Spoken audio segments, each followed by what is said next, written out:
Recently, I had the privilege of judging the Needham Religious Art Prize at Mount Gambier's Riddick Gallery. The prize is sponsored every couple of years by the local Anglican parish, and entrants are required to depict a story or a theme from the Bible. I was amazed at the rich variety of themes and images that made up the exhibition. Traditional depictions of scenes from the life of Christ were hanging alongside surrealist works. Found objects and delicate watercolour paintings were balanced by textured oil canvases and collage works. It was great fun to try and find a winning entry. Finally, after about 4 hours of wandering about the exhibition, I chose the prize winner. It was called rather enigmatically, The Gardener.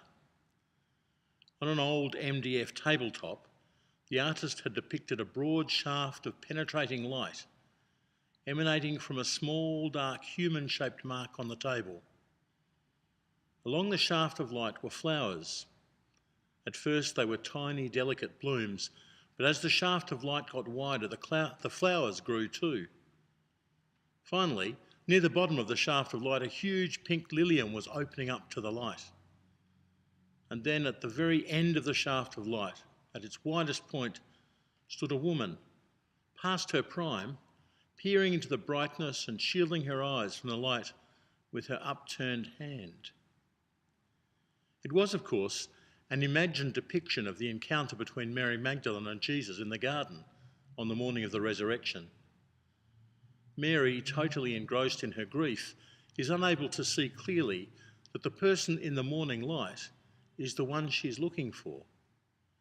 Instead, she mistakes him for the gardener. This wonderful moment is particularly emphasised by the use of a dead and lifeless and apparently useless table as the medium on which the story is painted. Death and life are juxtaposed very powerfully. And just like John's depiction of the moment in his Gospel, we are only able to partially see and understand Mary Magdalene's experience. How much we are like Mary Magdalene. How often we're so obsessed with our own preoccupations that we can't see before us the very thing we long for most. She thought he was the gardener. Just as we think the Christ who comes towards us is an asylum seeker or a vagrant or an unwelcome stranger. If only we could train our eyes to see things as they truly are, our lives would be transformed. Perhaps the Easter story, above all other stories, invites us to see with different eyes, to cast away the endless rationalism that can stunt our physical, emotional and spiritual growth, and to find again in genuine encounter the treasures that God has in store for us. As we celebrate the great 50 days of the Easter season, let us all be committed to seeing afresh the world around us.